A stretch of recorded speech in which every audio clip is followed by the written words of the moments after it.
ছেলেদের জন্য লাল কাপড় এবং হলুদ কাপড় পরা নাকি হারাম, এটা কি কারণে জানতে চাই শাইখ। লাল কাপড় এবং হলুদ কাপড় পরা ডাইরেক্ট হারাম বলা কঠিন। বিভিন্ন হাদিসে একেবারে নিরেট লাল, টকটকা লাল, যেটা পিওর লাল, যেখানে কোনো মিশ্রণ নাই, এবং হলুদ, এই দুটির ব্যাপারে বিভিন্ন রেওয়ায়েতে নবী করিম সাল্লাল্লাহু আলাইহি সাল্লাম থেকে নিষেধাজ্ঞা প্রমাণিত। সেটাকে ফুকাহে কেরাম মাকরুহ বলেছেন, অপছন্দনীয়, অনুত্তম, অনুচিত, না পরা উচিত। পিওর লাল, পিওর হলুদ পুরুষের জন্য।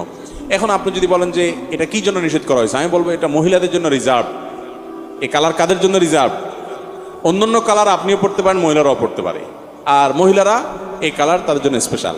দিন বা ইসলাম বলে মহিলাদেরকে খাটো করছে কিছু খাটো বুদ্ধির মানুষরা বলে। আপনি দেখেন পোশাক আশাকের ক্ষেত্রে মহিলা যেই কালারের ইচ্ছা সেই কালারে পড়তে পারবে, পুরুষ পারবে না, রেস্ট্রিকশন আছে। রেশম বলেন, সিল্ক বলেন, মহিলা পড়তে পারবে, পুরুষ পড়তে পারবে না, রেস্ট্রিকশন আছে। স্বর্ণ মহিলা পড়তে পারবে, আর পুরুষে বলা আছে তুমি শুধু চায় চায় দেখবা চান্দু।